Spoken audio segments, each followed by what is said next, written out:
Bunlar dönüyor. Çıkma gençler. Kaleciniz kim kaleci? Kaleci. Bak oğlum.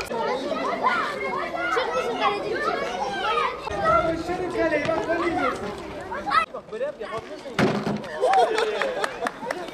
Çok yavaş. Oo. Yavaş bırak. Hani karşıda bir kişi var. Haydi.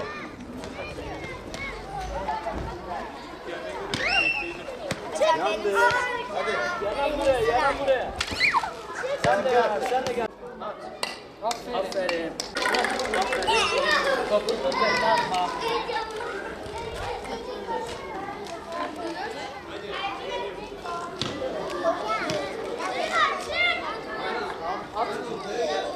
Hocam ben oynamadım. Aferin. Aferin. Hocam bir olsa ben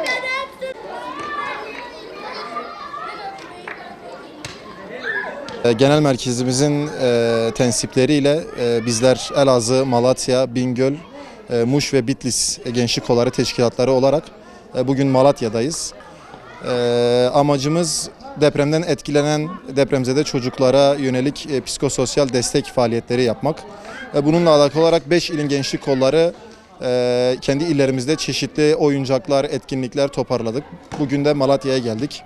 Umut Kervanı Vakfı'nın aşevlerinde, çadır kentlerinde çocukları bir araya topluyoruz. Burada onlarla oyunlar oynuyoruz.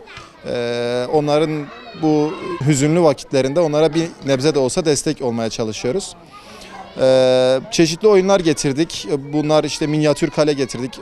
Futbol topu oynuyoruz, yakar top oynuyoruz. Bowling getirdik, onları oynuyoruz. İnşallah Malatya'nın çeşitli noktalarında bu faaliyetlerimiz 2 gün boyunca devam edecek.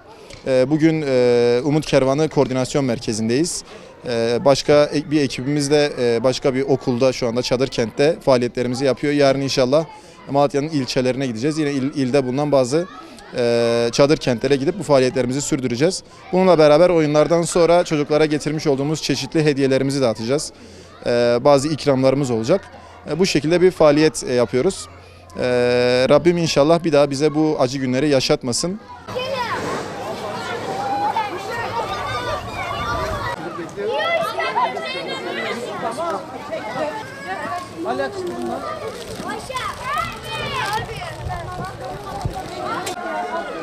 Hamza sıraya geç.